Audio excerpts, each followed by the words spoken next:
वृंदावन में एक संत थे और वो भिक्षा मांग कर के भगवान का नाम गान करते थे। उनका नाम पड़ा हुआ था जज बाबा। क्या? जज बाबा। अब लोगों ने कहा कि बाबा है और उनके साथ जज लगा हुआ, क्या मतलब है? तब उनके जानने वालों ने उनकी कथा बताई कि ये पहले जज थे और ये उस जमाने की बात है जब गांव के झंझटों को सुलझाने के लिए गांव में अदालत लगा करती थी और वहीं जज बैठते थे। तो ये संत कैसे हुए, ये जज बाबा कैसे बने, वो मैं आपको बता रहा हूं। एक केवट था, भगवान के भरोसे, भगवान की कृपा उसके ऊपर बहुत थी। उसकी पत्नी चल बसी, एक बेटी थी, एक बेटा था।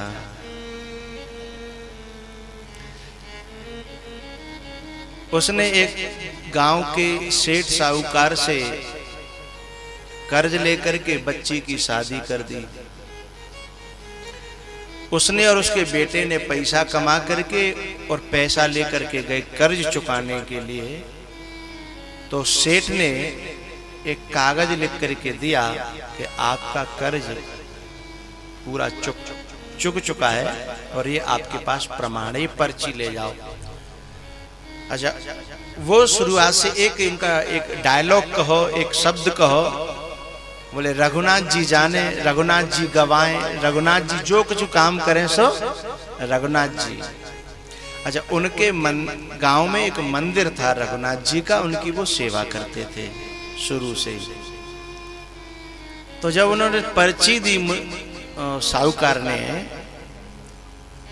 तो इस केवट ने कहा कि अरे महाराज आप ऐसी बात कर रही हो, पर्ची लिखा पड़ी, इनकी क्या जरूरत है? आप सच्चे हो, हम सच्चे हैं, हमें आप पे विश्वास है, आपको हम पे विश्वास है, और फिर हमारे तो रघुनाथ जी गवाह है, हमारे तो रघुनाथ जी गवाह है, जी पर्ची फर्ची की क्या जरूरत है? तो वो पर्ची वहीं छोड़ के ये केवट चले आए। लेकिन जा साहूकार के मन में इसकी नीयत खराब हो गई। इसके मन में खोट आ गया कि ये पर्ची नहीं ले गया, इससे दोबारा भी धन वसूला जा सकता है। तो उसने जो है ना वो पर्ची उठाई और अपनी फाइल में रख ली। थोड़े से कुछ दिन बीते तो इस सेठ ने और कुछ इससे बात नहीं करी, सीधे जाकर के और मुकदमा कर दिया कि इसने मुझसे पैसे लिए थे और इसने पैसे लौटाए नहीं। तो केवट के घर पे जो जाता है कागज, वो गया। क्या कहते हैं उस कागज को? सम्मन। तो वो कागज गया। तो लोगों ने बताया कि ये तो सेठ के जो पैसे थे उनका कागज है। वो सेठ के पास में गया कि भाई हमने तो आपको पैसे लौटा दिए थे। बोले ये बात यहाँ नहीं होगी, अदालत में होगी। अदालत गांव में लगती थी। उस दिन का इंतजार हुआ। तो अदालत में पेश हुए तो जज ने कहा कि भाई बताओ अपनी अपनी बात। तो सेठ ने कहा कि मैंने इनको इनकी बेटी की शादी में पैसे दिए थे, इनसे पूछो दिए थे कि नहीं दिए थे। वो तो रघुनाथ जी जाने। तो कहता है कि भाई पैसे दिए थे, मैंने लिए थे। तो बोले इन्होंने फिर वो पैसे लौटाए नहीं। उसने कहा पैसे तो हमने लौटा दिए थे। तो साहूकार ने कहा कि इनके पास कोई सबूत है? कोई गवाह है? कोई भी प्रमाण है? अब इस केवट ने कहा कि हमारे पास तो वहां कोई था तुम्हारे बीच में। तो केवट ने कहा कि हमारे बीच में तो रघुनाथ जी थे और कोई तो था नहीं, बस रघुनाथ जी इसके गवाह हैं। अब जज ने समझी कि कोई रघुनाथ जी नाम को आदमी है।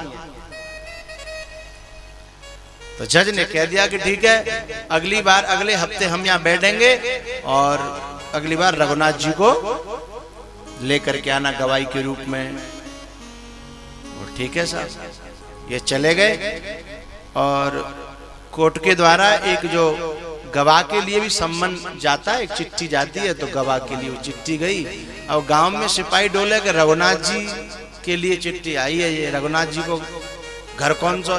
तो गांव में कोई रघुनाथ जी को घर नहीं मिले। तब एक आदमी ने कही कि यहाँ रघुनाथ जी का घर तो नहीं है पर रघुनाथ जी का मंदिर है। तो सिपाही बोले भैया कछु हो सो मई कंटी कटे, चाहे घर हो चाहे मंदिर हो सो मई कंटी कटे, तुम जा मुंह पहुंचवाओ। तो सिपाही गया मंदिर, सो पुजारी से बोला कि यही रघुनाथ जी का मंदिर है। बोले हाँ साहब रघुनाथ जी का मंदिर है। तो बोले ले उनके नाम ये सम्मन आए हैं। पुजारी बोला रघुनाथ जी के ऊपर फूल बंगला चढ़े, भोग बहुत आए, पर ये सम्मन तो जिंदगी में पहली बार आया। उसने कहा पर जो कुछ होगी सो बढ़िया ही है। पुजारी ने साइन कर दे कि साहब ले हमने सम्मन ले लो। वहां खोल के देखो तो गवाह के रूप में रघुनाथ जी बुलाए गए। और पुजारी ये पता लगी कि रघुनाथ वो जो केवट है अपना, जो रोजाना ठाकुर जी की सेवा में रहता है। अच्छा, बेटी की शादी करने के बाद ये निर्लेपी मंदिर में आ गए थे।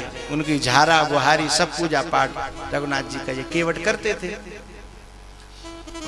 ये जो सम्मन आए ठाकुर जी के नाम, तो पुजारी ने कहा कि अरे ठाकुर जी, हे रघुनाथ जी, आपके भक्त के लिए, आपके भक्त पर विपदा पड़ी है और इसकी गवाही तो आपको देनी ही पड़ेगी। क्योंकि इसका दुनिया में दूसरा कोई गवाह नहीं है। उसने भी वो ले जाकर सम्मन ठाकुर, जैसे कभी कभी आपने देखा हो तो लोग कार्ड छपवाते हैं शादी का, है तो मंदिर में भगवान को दे करके आते हैं कि सबसे पहला कार्ड भगवान के चरणों में है। तो ऐसे ये सम्मन आए सुबह भगवान के चरणों में चढ़ा दो कि आप जानो आप ही रघुनाथ जी हो और ये गवाह के रूप में सचमुच में ही आपको कह के आया है। भगवान इस केवटा की मदद करना।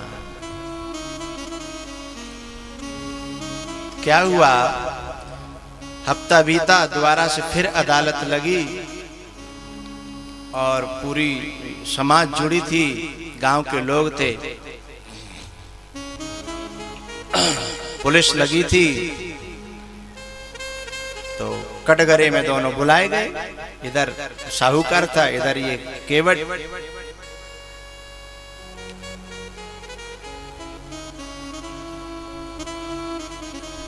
जज ने कहा साहब केवट हाजिर हो। केवट हाजिर हुए। बोले तुम गवाह को, तुम्हारे गवाह कहाँ हैं?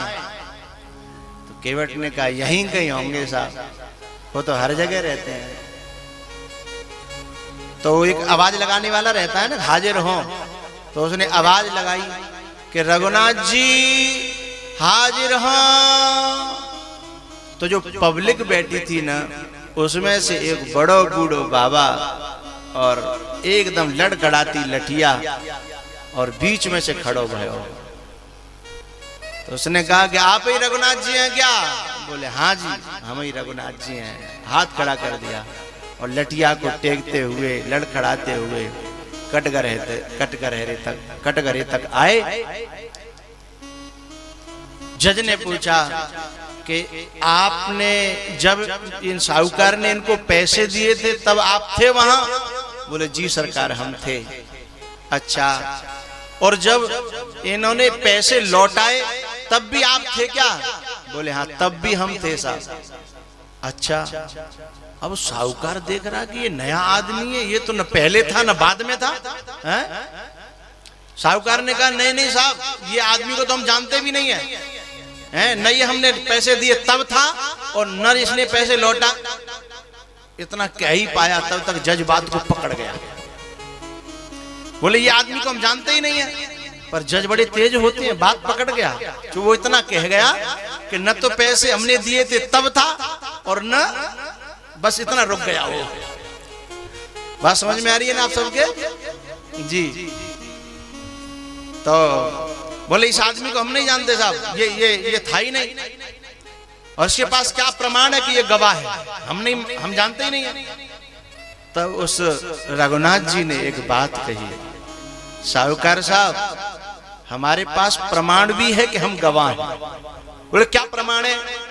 बोले प्रमाण ये है कि आपने इनको पर्ची दी थी,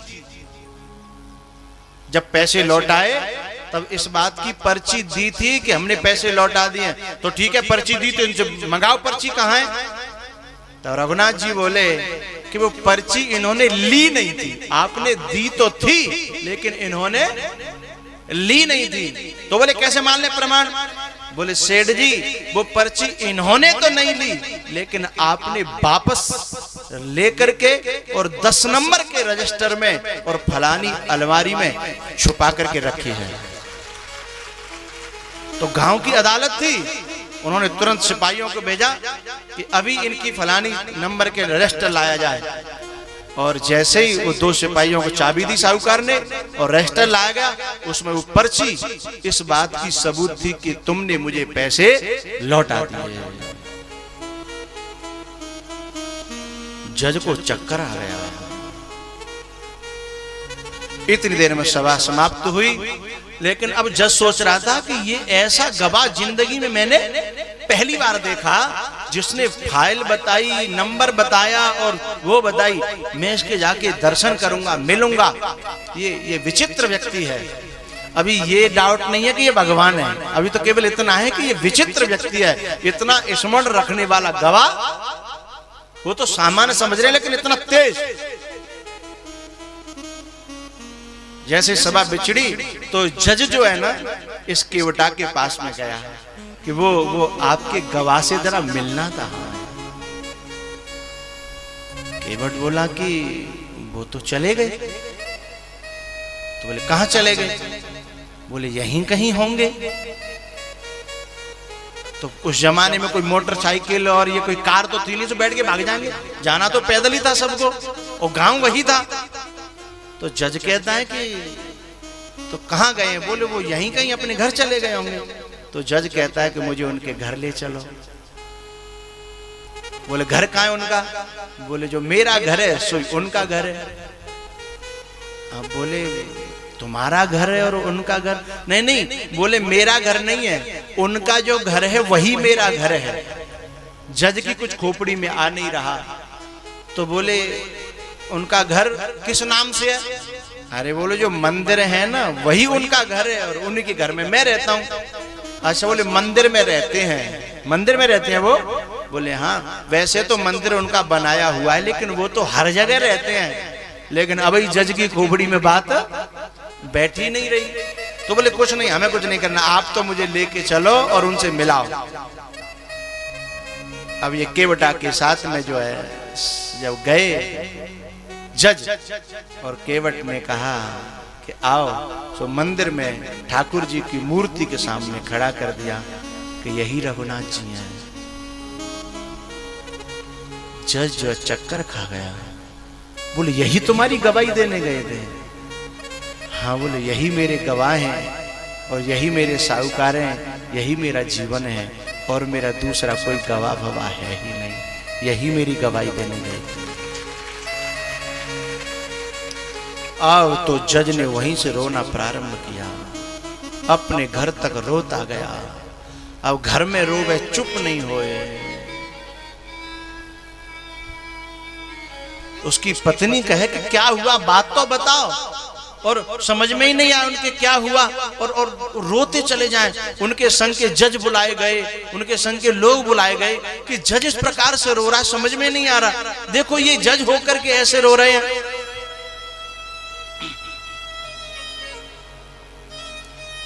जज होकर के ऐसे रो रहे हैं और समझ में नहीं आ रहा, इनको चुप करो भैया। अब सब लोग हमें सब जज बोले कि भाई कछु बात तो बताओ। और इस जज ने रो करके कहा कि मेरे ठाकुर आए, मैं जिनकी अगरबत्ती रोज सुबह सुबह लगाता था वो मेरी अदालत में आए और मैं अभागा उनको पहचान नहीं पाया। तो जजों ने कहा कि ये तो तुम्हें सौभाग्य की बात है कि तुम्हें ठाकुर जी के दर्शन हो गए, दर्शन दे गए वो। बोले यही तो दुख की बात है कि मुझे बहुत गलत जगह पे दर्शन हुए। तो बोले वो ठीक है, लेकिन आपको दर्शन हो गया, इसका तो खुशी होनी चाहिए। सुख धो के तरस दिए को भयो, दुख नाही न जो तजे जाते रहे। उन्होंने धोखे में मुझे दर्शन दिया, इस बात की मुझे खुशी है, और वो मुझे छोड़ करके अचानक गायब हो गए, इस बात का भी मुझे कोई दुख नहीं है। तो बोले फिर क्यों रो रहे हो, बात क्या है बताओ। तब इस जज ने आंसुओं की धार लगाते हुए रो करके कहा, मुझे दुख इस बात का है कि मेरे ठाकुर जब आए और मैं ऊपर गद्दी पर बैठे रहो और वे नीचे खड़े खड़े दुनिया के फैसले करता रहा, और अपनी जिंदगी का जब नंबर आया तो मेरी बुद्धि ने काम करना बंद कर दिया। दुनिया की गलतियों को और दुनिया की उनको मैं निर्णय करता रहा, और मेरी जिंदगी के कल्याण का जब मुकदमा आया है तो मेरे सामने मेरा ठाकुर था, लेकिन ये बुद्धि ये निर्णय न कर पाई कि ये तेरा ठाकुर सामने खड़ा है और मैं कुर्सी पर बैठा। उस दिन से उन्हें कुर्सी की, जो जज की कुर्सी थी ना, उस कुर्सी से गिलानी हो गई। बोले ऐसी कुर्सी किस काम की कि जो मेरे ठाकुर को मुझे पहचानने से रोक ले। वो गद्दी ही तो नहीं पहचानने दे रही थी, क्योंकि दिमाग वहां उड़ जाता। और वो इतने दुखी हुए, उन्होंने अपने जज पद से इस्तीफा दे करके सीधे वृंदावन आ गए। अब वृंदावन की गलियों में रोते तो हैं, भिक्षा तो मांगते हैं, संत तो बन गए, चोला पहन लिया, लेकिन बांके बिहारी के मंदिर में नहीं जाते। जब संतों की टोली में जाते हैं और जब वो टोली बांके बिहारी के मंदिर से गुजरती है ना, तो बाहर से ही हाथ जोड़ करके माथा टेक लेते, अंदर नहीं जाते। उनके संग के संतों ने पूछा, अरे जज बाबा, आपको बांके बिहारी से कोई नफरत है क्या, ठाकुर से कोई घृणा है क्या?